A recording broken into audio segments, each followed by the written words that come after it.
You are making the world a better place by listening to the Joy of Living podcast. This is your guide to achieving a more purposeful, powerful, and positive life.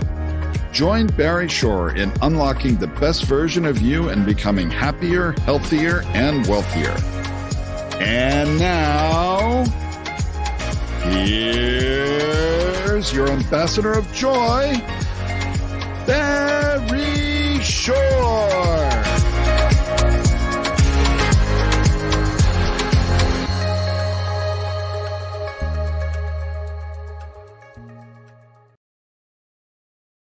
Good day, beautiful, bountiful, beloved, immortal beings, and good-looking people. Remember, you're good-looking because you're always looking for and finding the good in life. And that's why you have tuned in consciously and conscientiously to the Joy of Living podcast with your humble host, Barry Shore, because you know that on this show, we discuss the three fundamentals of life. And when you use these three fundamentals of life, the result will be you'll be happier, healthier, and wealthier. Who doesn't want that?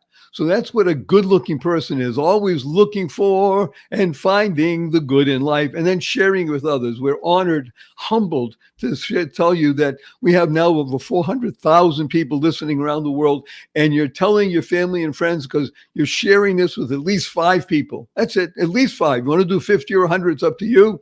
At least 5 people, and therefore at least 25,000 people are joining us every week for the show, and we're going to be breaking 500,000 listeners in just a little bit, and then going on to be able to touch again tens of millions around the world. So thank you for being here. You're joined right now by over 412,722 people around the world. So the three fundamentals of life, of course, are number one, life. Your life has purpose. And when you lead a purpose-driven life, number two happens. Now, in this case, a good number two, you go MAD. Now, MAD is a wonderful acronym that stands for make a difference. You lead a purpose-driven life, you make a difference in the world. And the third fundamental is to unlock the power and the secrets of everyday words and terms. Simple example. Right now, people are watching this all over the world on the internet. If you ask anybody, what does WW stand for? Well, they'll say it has to do with the internet. And factually speaking, they're correct. However, in our world, the world of the positive, purposeful, powerful, and pleasant, WWW stands for what a wonderful world. And what is a word, right? WHATA. And of course, a big tip of the hat and a thank you to Satchmo, Louis Armstrong, for enabling that song to go viral and touch not just tens of millions or hundreds of millions, but billions of people around the planet. And whenever you hear the opening bars of what a wonderful world, what do you do right away? You can't help it. You smile. Now, smile is one of the most important words you could ever internalize, utilize, and leverage in your life, because smile stands for seeing miracles in life every day. That's right, seeing miracles in life every day. Now, I'm privileged to speak to people all over the world on the webinars and in person. Recently, I spoke to a group, 1,127 people, and I'm telling the story about Barry Shore and about smile and seeing miracles. And some people raise their hands and say, hey, Barry Shore, I've been up for hours. I haven't seen any miracles. And I ask them, are you here? Can you hear? Can you stand still? I can't do that. Can you walk? I can barely do that. You have water to drink, you have family, you have food to eat, you have friends, you have a place to sleep. All of those are miracles. And what's the proof? Simplest proof. 1 million people didn't get out of bed this morning. You know why? They died. By definition, if you're watching and listening, you didn't. Therefore, you have an obligation to live life to the full, to live life exuberantly. Let me tell you a quick story. It's about me. Imagine, if you can, I'm standing up in the morning, completely healthy and hearty, able to leap tall buildings in a single bound. And that evening, I'm in the hospital, totally, completely paralyzed, my neck down. It's called being a quadriplegic. It was not from an automobile accident. It wasn't a spinal injury. It was a rare disease, which I never heard of the day before. It takes over my body, renders me completely, totally paralyzed. I can only communicate by blinking my eyes. I was 144 days in the hospital. I was in a hospital bed in my own home for 2 years. I couldn't move. 4 years in a wheelchair. I had braces on both my legs, my hips to my ankles, and that was progress. Thank God today I'm able to be vertical and ambulatory with the help of a 7-foot walking wand. My tripod, not a biped. I can't walk up a stair by myself. I can't walk up a curb by myself. I have help 12 hours a day, 7 days a week, but you hear my voice. Positive, purposeful, powerful, and pleasant, all because of one word, Smile, seeing miracles in life every day. Or, as my 8-year-old niece tells me, she says, Uncle Barry, can we spell smile S-M-I-E-L? I asked her, how come? She says, well, because it now can stand for seeing miracles in everyday life. Out of an 8-year-old. But what was she doing? She was creating the kind of world that she wants to live in. Now, CREATE is a wonderful acronym that stands for causing rethinking, enabling all to excel. And you're going to be just so touched by today's guest. His name is Jim Keys. Rethinking is what we're going to be about. You're going to have a shift in your perspective. Now, when I talk to people about shift, I got to tell you, I've been working with people, very high level, successful people for more than 45 years. And when I first encounter them, I urge them to understand that they have to keep the F in shift in place or the other stuff happens. And it's just a little bit of a shift in perspective. And now whole worlds open up to you. And then you can internalize, utilize, and leverage the 6 most important words you'll ever learn. And these are choice, not chance, determines your destiny. How you choose to respond in any given situation will not only determine the path of your life, but the trajectory. Now, before we bring on Jim, and for the new people listening in the audience, I have to warn you in advance, I do use a lot of 4-letter words. And I even use the 4-letter FU word, and I do it because of the shock value and it's fun. Now, of course, the 4-letter words that we use are based in positive, purposeful, powerful, and pleasant atmosphere. So the 4-letter words we use are love, life, hope, free, gift, play, pray, swim. And the 4-letter FU word is fun. Fun, yes, F-U, capital N, capital N. So after the show, you see your family and friends. I want you to point your finger, twinkle in your eye, smile on your face. Remember that stands for, point your finger and say, F-U, everybody. But remember to add right away, capital N, capital N. Where'd you get that? So I listened to Barry Shore on the joy of living, and you got their attention. Now you can speak to them about the amazing insights you're going to hear and learn and be transformed by Jim Keys. So before we bring on Jim, I'm just going to urge everybody, I want you to use the 2 most powerful words in the English language 3 times a day from now and the rest of your life. And the result will be you'll be happier, healthier, and wealthier. These 2 words are thank you, thank you, thank you. Thank stands for to harmonize and nurture kindness. Everyone you meet is fighting a battle you know nothing about. Therefore, be kind always. Kind stands for keep inspiring noble deeds. I can't think of anyone right now that I can introduce you to that inspires noble deeds more than the amazing, wonderful, fabulous Jim Keys. Jim, please say hello to 422,819 people around the world. Hello. Individually, I need their names. Well, those of you who are watching, you've been blessed. Look at that beatific, beneficent, beautiful smile on Jim's face. And I'm going to tell everybody, if I start reading all of the things about Jim Keys, it will take the rest of the show. So suffice to say, I'm going to hit on 3 or 4 just major items. Then we'll just dive deeply because this is about, again, this show is not about Jim or me. This is about you. It's all about you becoming the best you. Jim is the personification of the American dream. We'll talk about where he was born, what he's done, where he grows, etc. He is also you ready? Global business leader, best-selling author, philanthropist, artist. He's an artist. He's a musician. He's a commercial pilot. He is really a modern Renaissance man. What also will stimulate a lot of people to lean in and listen. He was the CEO of 2 of the most recognizable brands in the world, 7-Eleven and Blockbuster. Hello. One of the most important things, though, in my humble opinion, is that he understands and is channeling his energy into making people aware that education is the pathway to success in every aspect of life. So with this, Jim, let's just jump right in and talk about what I call Edgar Allan Poe, P-O-E, power of education. Who the heck are you to talk about the power of education? Oh, I am a poster child for the power of education. I am one of those kids who should not have gone to school, should not have certainly had the privilege of running a Fortune 500 company because it just wasn't in the frame of reference. It was growing up in a small town in Massachusetts, which so well. It just wasn't in the cards. It was something that was probably perceived to be out of reach. Yet I discovered that in this country, especially, I did win the lottery, and being born here and having access to a fabulous public education system that provided all kinds of incentives and rewards, and gave me the energy that I needed to realize, I can do anything I want to do, because the more I learn, the more I can do. So I'm sharing that with others. Let's unpack something here. Again, I want to emphasize to the people, we have a global audience, Jim.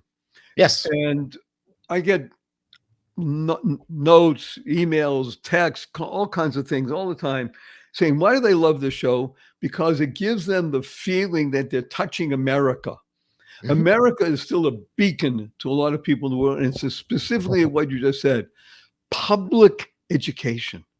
When you think about it, it really does not exist in the same way in 98.7% of the globe. No, it doesn't. But here's the exciting news, Barry, because it is coming. If it's not there yet, it is coming. Because here's why. I grew up in a 3-room shack with no running water, and people don't think of America this way. People sitting in Uganda going, what? That doesn't happen. Yeah, it does. And this wasn't that long ago. I'm not that old. So there is younger than me. There I am. There is poverty all over the world. But here's what what we have today. I had the privilege of having, a set of encyclopedias that my mom brought home from the grocery store, free with a bag of groceries. They had 1 volume, right? And I used those encyclopedias. That was my access to information. Today, everywhere in the world, we have a portal to unlimited learning. And so, I mean, if you think about that little volume encyclopedia, 1 volume encyclopedia that gave me at least a starting point to education, now we have children all over the world with access, if they can get access. And if they can't, stay tuned. It's coming. We're building this thing called Starlink that will link up the entire world, light up places that have never had access to Wi-Fi or to technology. And if you have a cell phone, you'll have unlimited access to information and learning. So I have huge hope for humanity going forward, that we will learn at rates never before seen. In the next 100 years, we're going to see education, I think, reach levels that have been unprecedented in the course of humanity. First of all, thank you so much for being here and sharing this wonderful H word, 4-letter word, hope. Hope stands for helping others progress every day. See, one of the things about Jim's life and why I'm really, truly honored he's here. Yes, CEO of Fortune 500 companies. Let's be blunt. That's impressive on the CV. What really it means is that he was able to bring his humanity and the things that he experienced to corporate culture to make it so that it was a culture of people growing people. Is that fair to say, Jim? Yeah, absolutely. Absolutely. That I think people have a poor perception sometimes of corporations and CEOs and the role. But I learned at an early stage, and CEOs are just people. They're like anybody else. And very often those CEOs came from adverse conditions, from adversity. They pulled them. So that's how they got to that role. And like me, many of those CEOs, once they reach that privilege of being able to lead a company, see themselves as in a position to be able to give back. And so it's not it's not often that people think about corporations this way, but many CEOs think as I did, that you have now a privilege and a responsibility to help others achieve the same path. Because the way I always looked at it is, if I could do this, anyone can do it, but I have to help them, show them the path to be able to find a way to do that. I did that from the helm of 7-Eleven. I did that from the helm of Blockbuster. Now I don't have the same megaphone, if you will, that I had as a sitting CEO, but I have a pen, I have ink, I have a microphone. I can still spread the word and help others achieve their own success. And he's doing that. So I want to emphasize this aspect of the American experience, by the way, that it's the greatest university in the world is adversity. It is.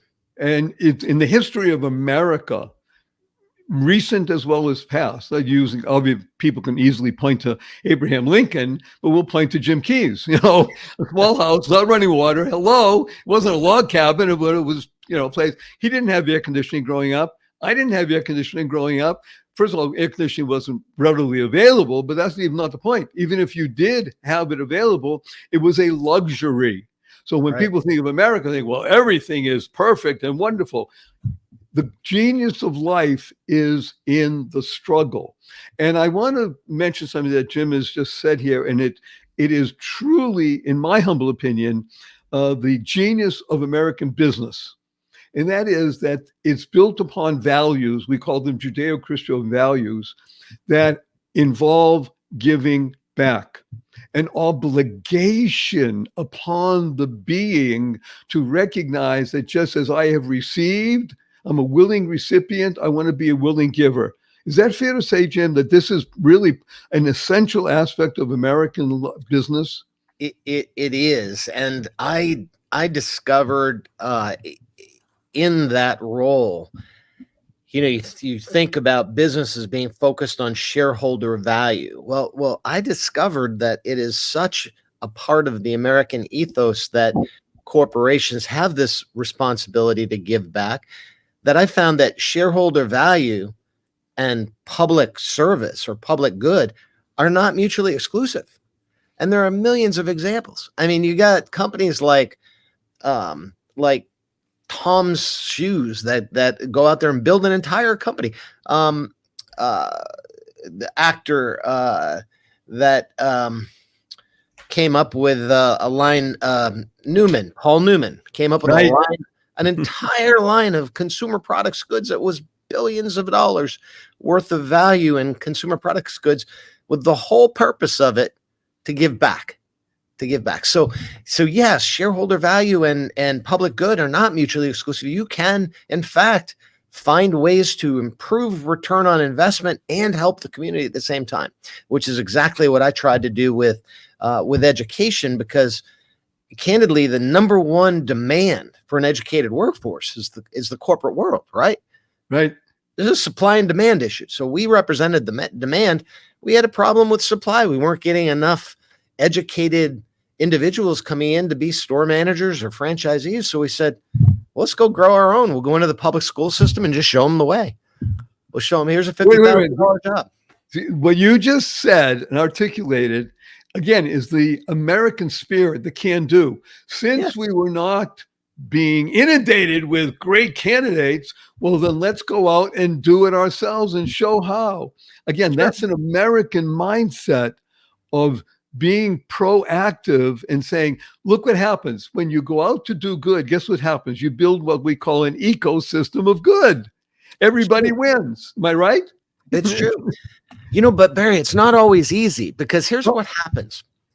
I'll give you the boardroom dynamic. You go into the boardroom and say, hey, I want to increase our philanthropic budget. And the board goes, how much are you going to spend? And there's natural pushback, because philanthropy, it tends to be not measurable, right?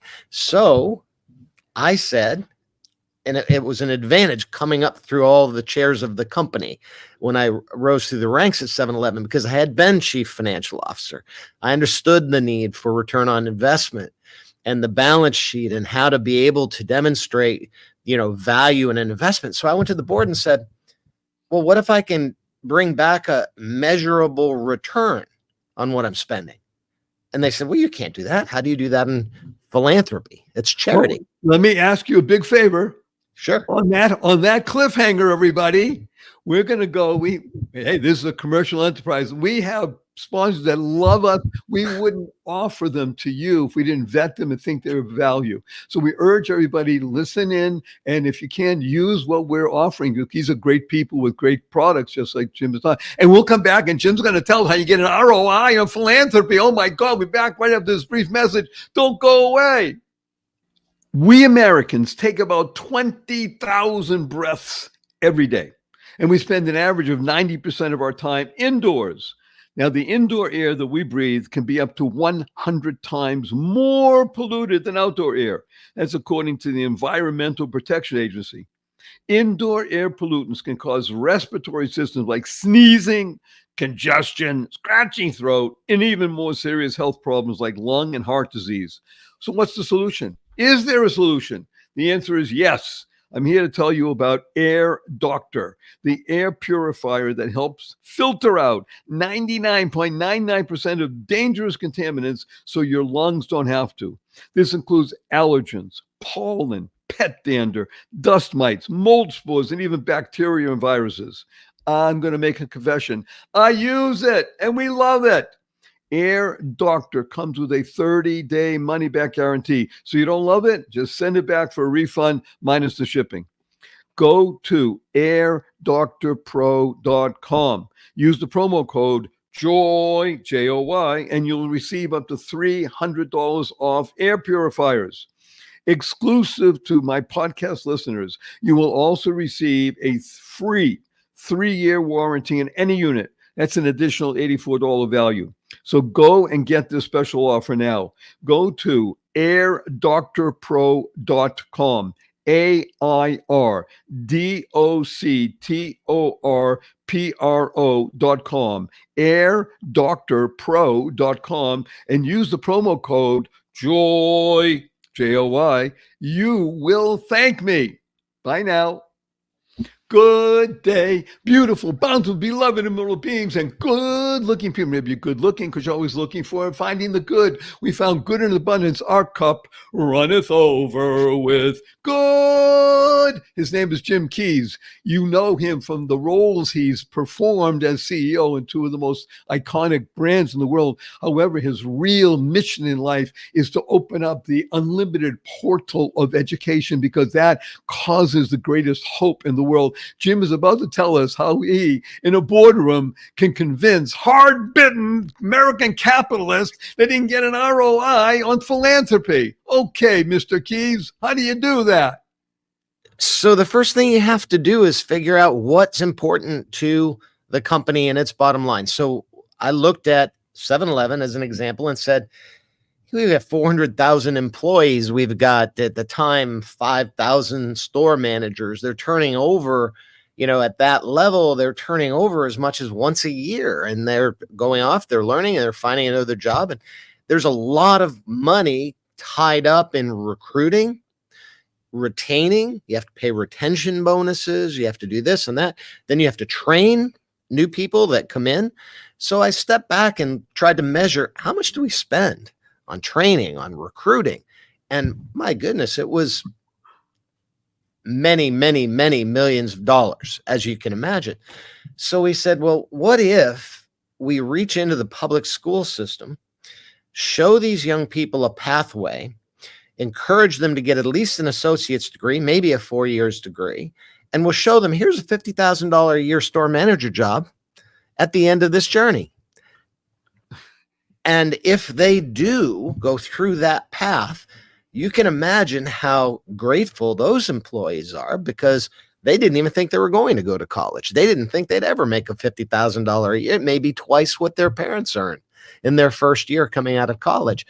But what we were able to do is then create a pipeline of future employees that would save us training cost, recruiting cost, retention cost, all of those things.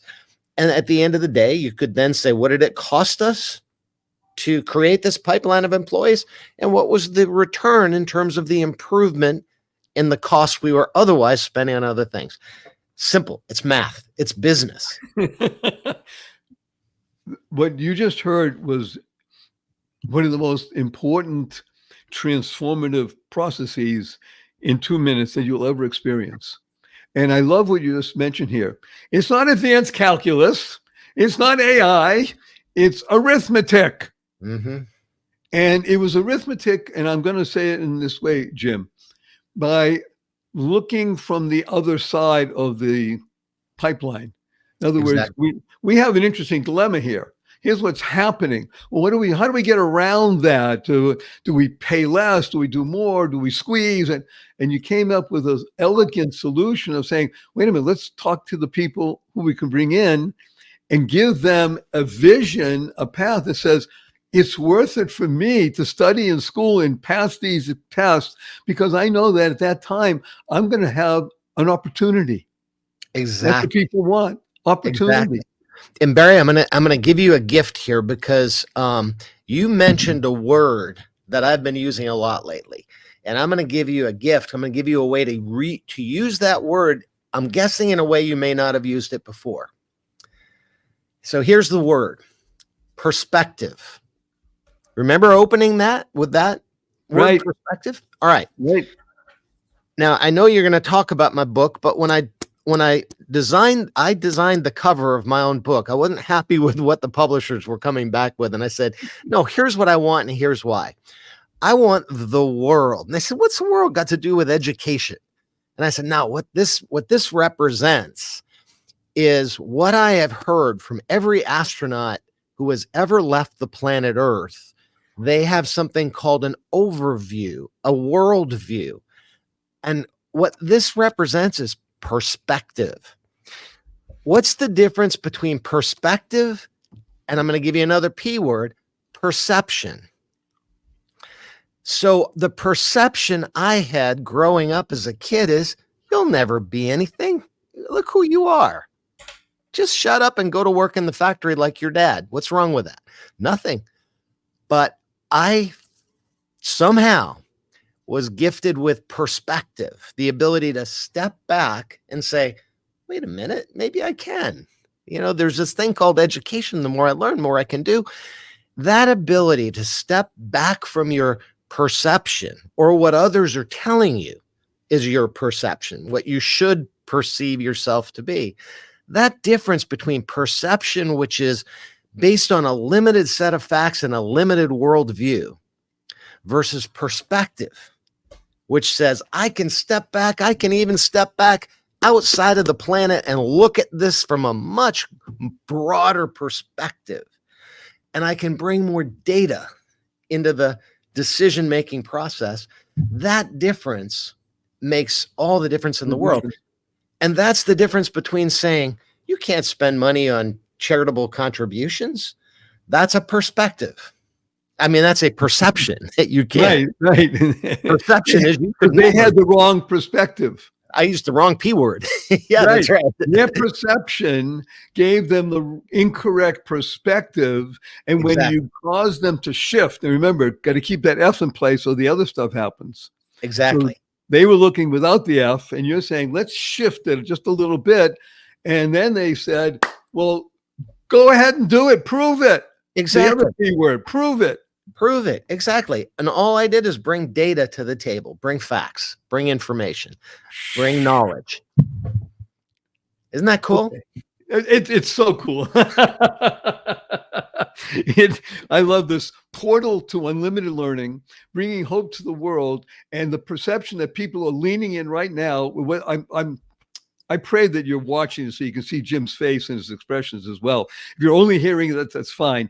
You want to really do two things. Number one is everything you want to know about Jim Keys and all the things that he has done and will be doing. Go to barryshore.com, BARRYSHORE. Go to barryshore.com, show notes. It's all there. Many, many links to Jim Keys because he's a fog, a fountain of goodness.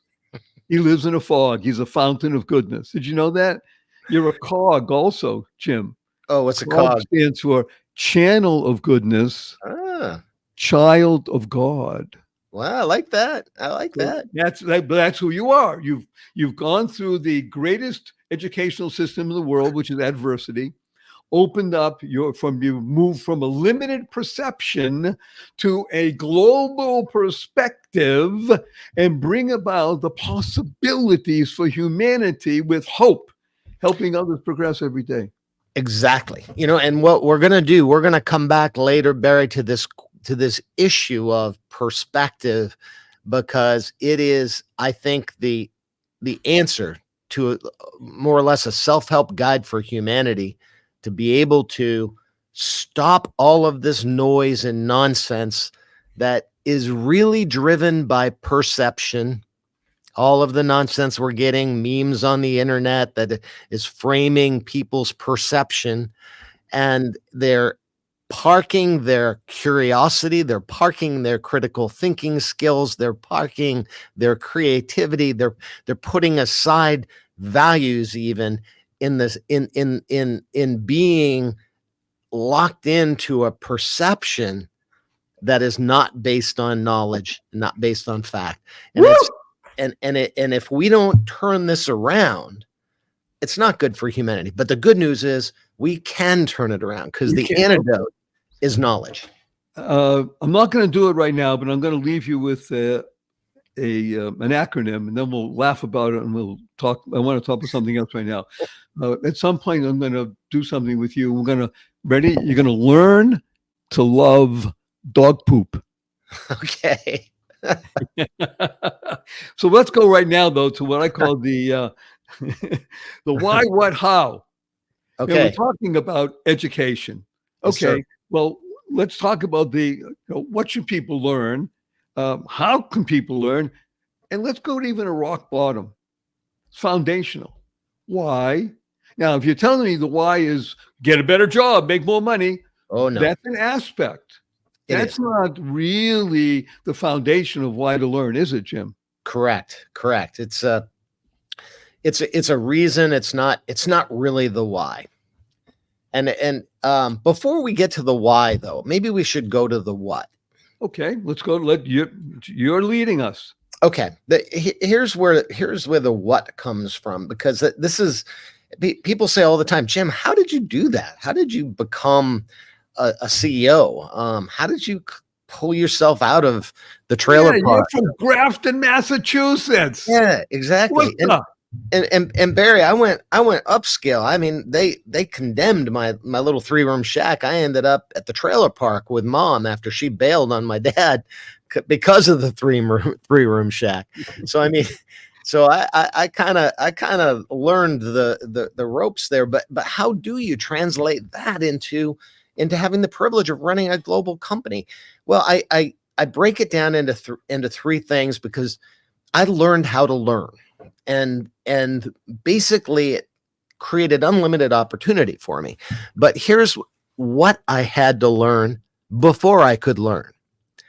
And that's what's so critically important. And to me, I characterize it as a gift. And it's a gift that I am privileged now to share with others, because it is transformational. I can promise you, I'll share this gift with your listeners. So the what to learn comes down to 3 things: change, confidence, and clarity. So here's what that's all about. First, change. Change is inevitable, right? We talked about adversity. 2 ways to respond to adversity. Woe is me. I'm a victim. Nothing I can do about this. Or, boy, this doesn't feel very good. I don't like it. Wish it wasn't me. But I can get through this. I will find a way. And what it comes down to is your response to change makes all the difference between winners and losers, because change is inevitable. It's going to happen. It happens to everybody. And it will happen. If it didn't happen yet in your life, it will happen at some point.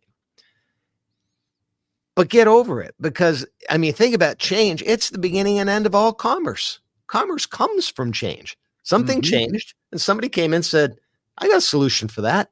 and people paid them for it. I'm going to put you on pause just for one moment because Sure. everybody's leaning in. It's critical. I'm going to mention I do on certain podcasts.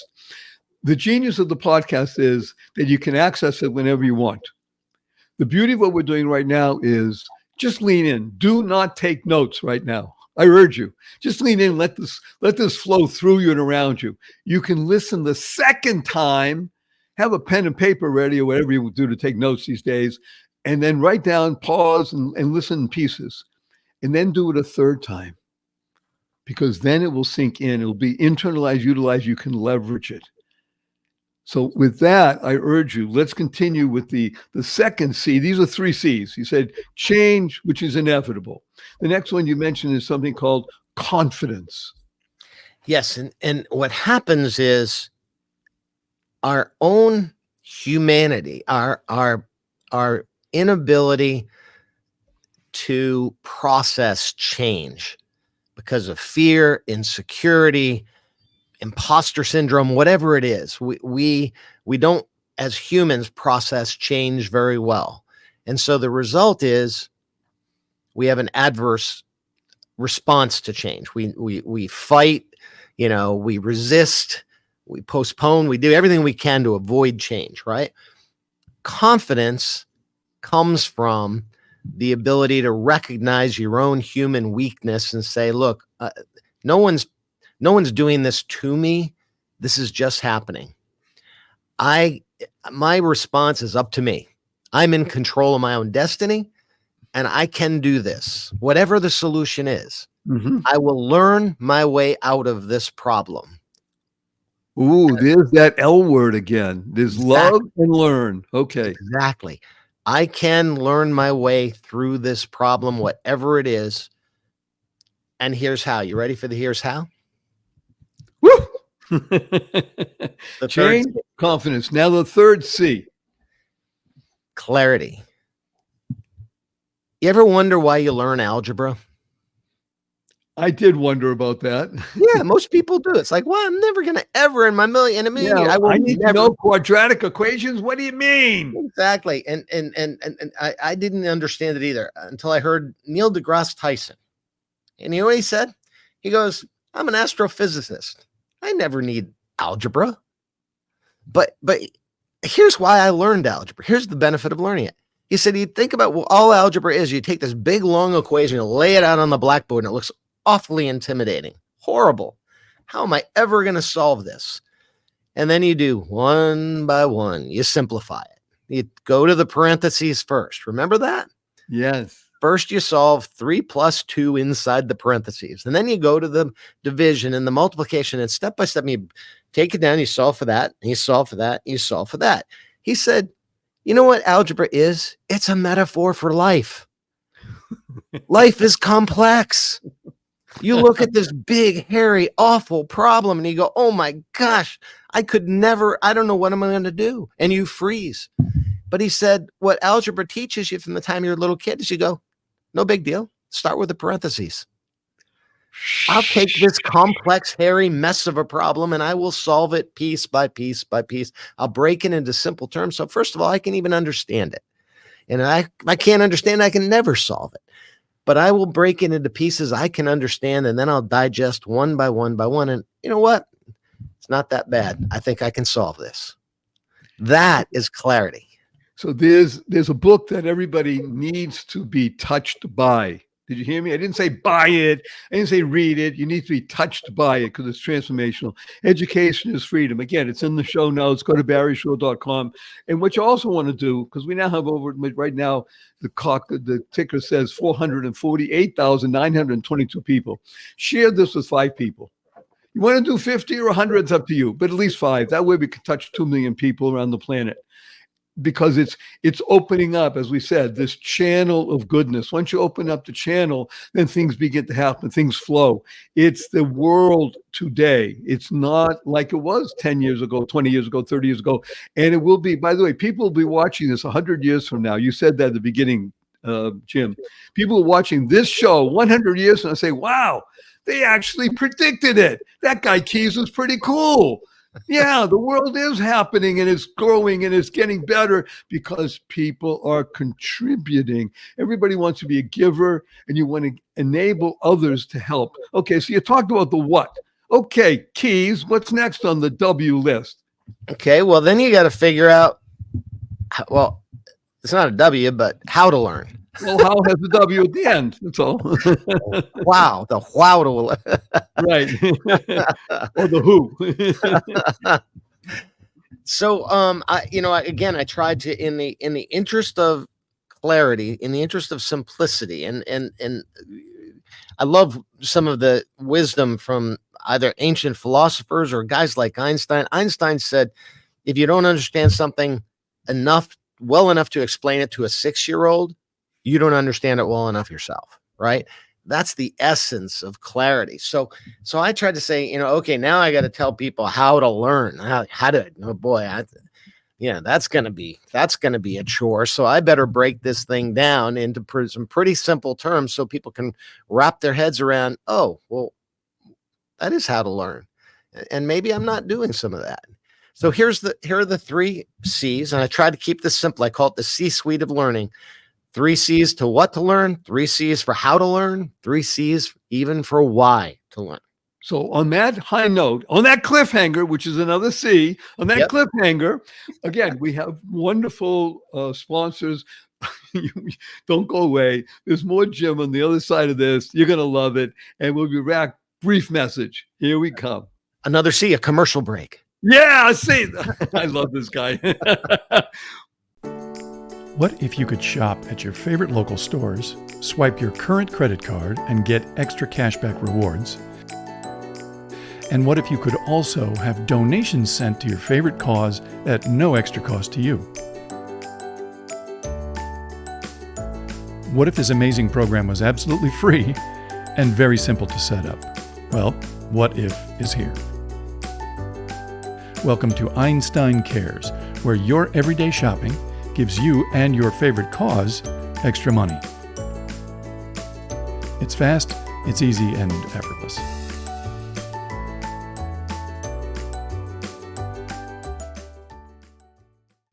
Good day, beautiful, bountiful, beloved immortal beings, and good-looking people. You're good-looking. You're always looking for and finding the good. Have we found good in abundance? Are you just loving this? I mean, I know you can't wait till we come back and say, "Where's Jim? Where's Jim? I want more C's." Okay, so we're going to seize the moment, seize the day, carpe diem, another C. And Jim, what are 3 C's on how to learn? So I'm going to give you one of the most critical C's. No, that's not the C, critical, but it is a C. But one of the most critical in the learning process is something that we inherently know, but we forget. Too often we forget this. It's called critical thinking. And it's hard. Here's why it's hard. It's easy. Remember, we talked about perception. It's just easier to take at face value something you see or read. The hard part is to say, is that true? Is that real? And so critical thinking skills, when we were little kids, we learned about a guy named Socrates who asked why. And as little kids, we asked why. And what would happen when we asked why too many times? Mom probably said, "Sit down, shut up." You're asking why too much. I'm sick of answering your questions. Right. But why is such an important question for us to ask to get to the next level? So look, I sound like I'm some expert. I am not. I didn't know how to do critical thinking. I was a business guy. I'm going through the standard business drills. I went through business school and all this stuff. They never taught me critical thinking. I get to 7-Eleven and I get the privilege of working with a company called 7-Eleven Japan, the largest licensee. And today they actually own 7-Eleven. They bought the company. They were so successful. And my friends from 7-Eleven Japan came in, looked at us, looked at what they were doing. They said, "Oh, well, you're not using critical thinking." And I was like, "What? Well, of course we are." And they said, no. Let us share with you what we do. And interestingly, they credited a guy named Edward Deming, who was an American. Right. Edward Deming went to Japan post World War II to try to reconstruct the country and teach them, commerce and bring commerce, reinvigorate commerce. And he taught them something called that we know of as the scientific method. Mm-hmm. And it's, used in chemistry, it's used in science all the time. You establish a hypothesis, and then you take an action based on that hypothesis. If you're in the chemistry lab, for example, then you measure the results, the reaction to that action, and then you modify the hypothesis accordingly and say, oh, okay, now I've got data. Is that easy? It's that easy, right? It is, but you got to think about it. You've got to think about it. So my Japanese friends actually broke it down into simple terms. They said, all we do is something called plan, do, see. I was like, okay, that's I'm almost, you're insulting my intelligence. That's too easy. And it's like, no, really, it's not. Because here's what we, particularly as Americans, we tend to be really fast and like, okay, got it, right? We do the plan part, usually pretty good. We do the do part. We're action oriented. What we forget to do is step back and measure the results. And when I started doing that at 7-Eleven, I was shocked. Because the results are often not what we thought they would be. And when you then measure the results, if you have the courage, another C word thing, the confidence thing, if you have the confidence to then go back and say, my hypothesis was wrong, I'm going to modify it. And after I modify it, then I'm going to take some more action. And I'm going to see what happens next.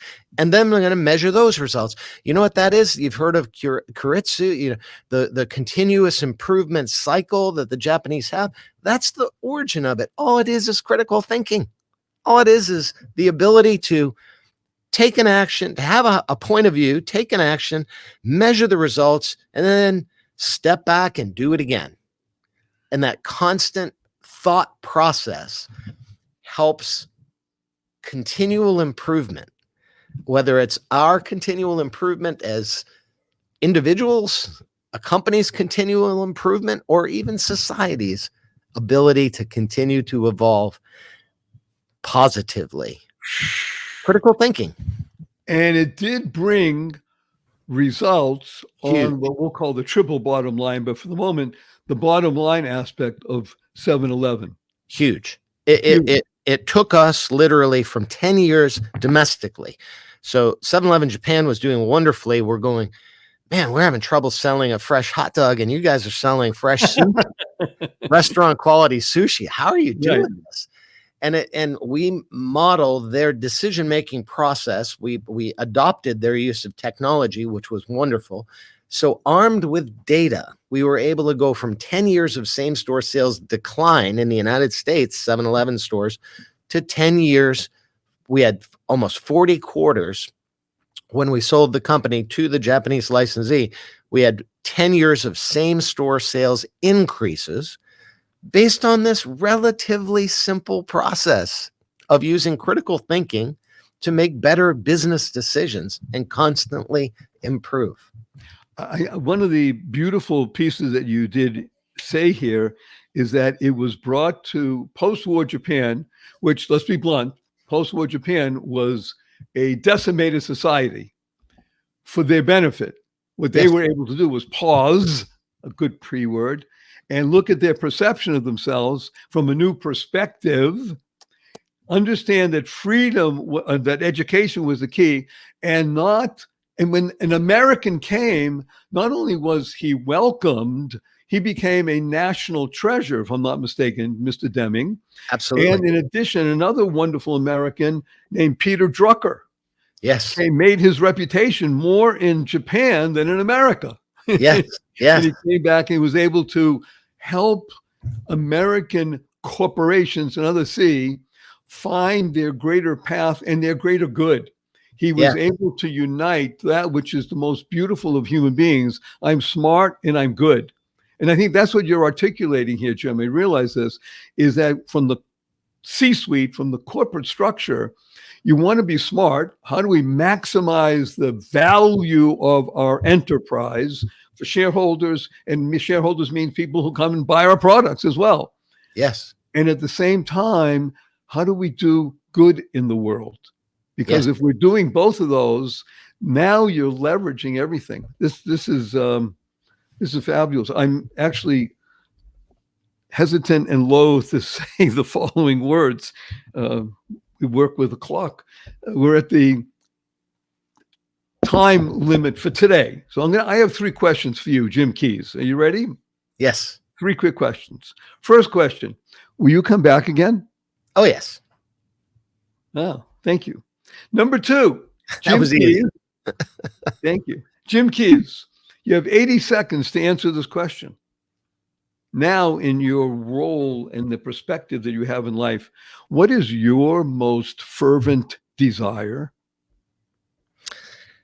My desire is to share this realization with the rest of the world, because I truly believe that our biggest obstacle in the progress of humanity is our fear. It's a killer of individuals and their progress. It's a killer of corporations, and it's a killer of societies because of this inability to use knowledge to be able to solve humanity's problems together and to collaborate. And so my dream is that I see knowledge as light. The antidote to fear is to turn on the light, shine a light on it. And that's what knowledge is. A combination of light and faith. And I don't care what your race, religion, whatever, faith comes down to, if you want something bad enough, as Paulo Coelho said, the universe will make it happen.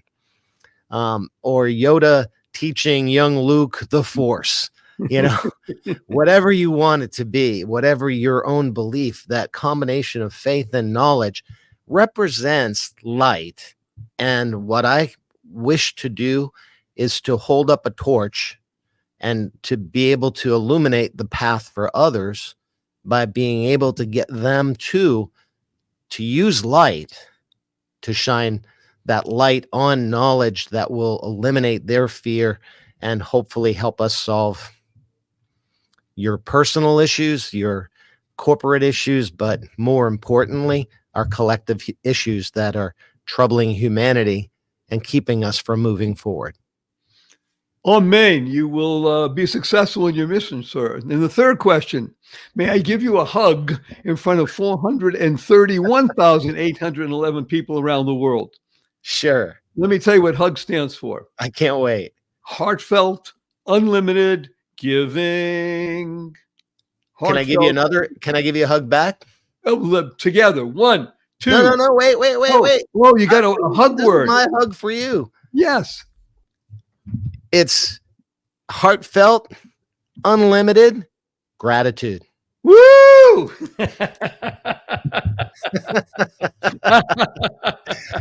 Gotcha. On the count of 3, sir. 1, 2, 3.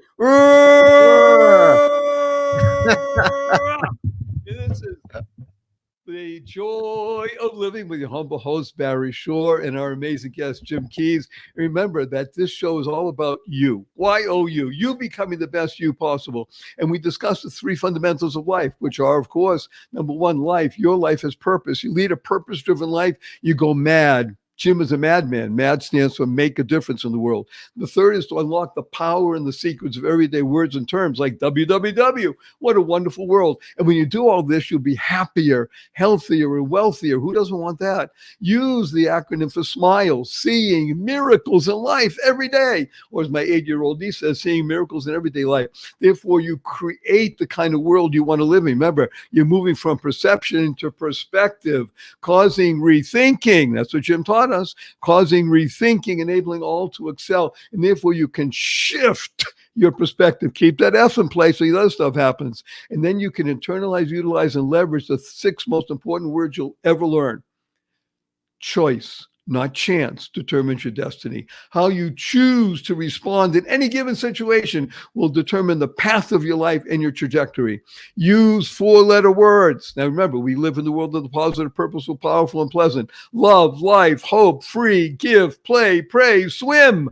and tell the world to F you. But add right away, capital N, capital N. And that way you get people's attention and you can tell them all the things, the transformative ideas that you should learn today, and share this with 5 people. That's it, 5. You want to do 50 or 100, it's up to you. And then what will happen? You will begin to use the 2 most powerful words in the English language 3 times a day for the rest of your life. And you'll be happier, healthier, and wealthier by that. And these words are, thank you, thank you, thank you. Thanks stands for to harmonize and nurture kindness. Everyone you meet is fighting a battle you know nothing about. Be kind always. Keep inspiring noble deeds. And a blessing from Jim and Barry. And that is, go forth.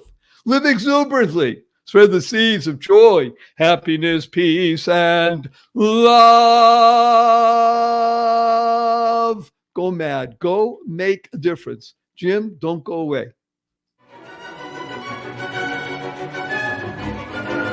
Thank you for listening to this episode of the Joy of Living podcast. Now that's another step towards your healthier, happier, and wealthier life. Never hesitate to do good in the world, no matter what the situation. Join us for another upbeat discussion next time at barryshore.com. And be sure to leave a rating and subscribe to the show to get more conversations like this. And remember to share it with your family and friends too. See you on the next episode.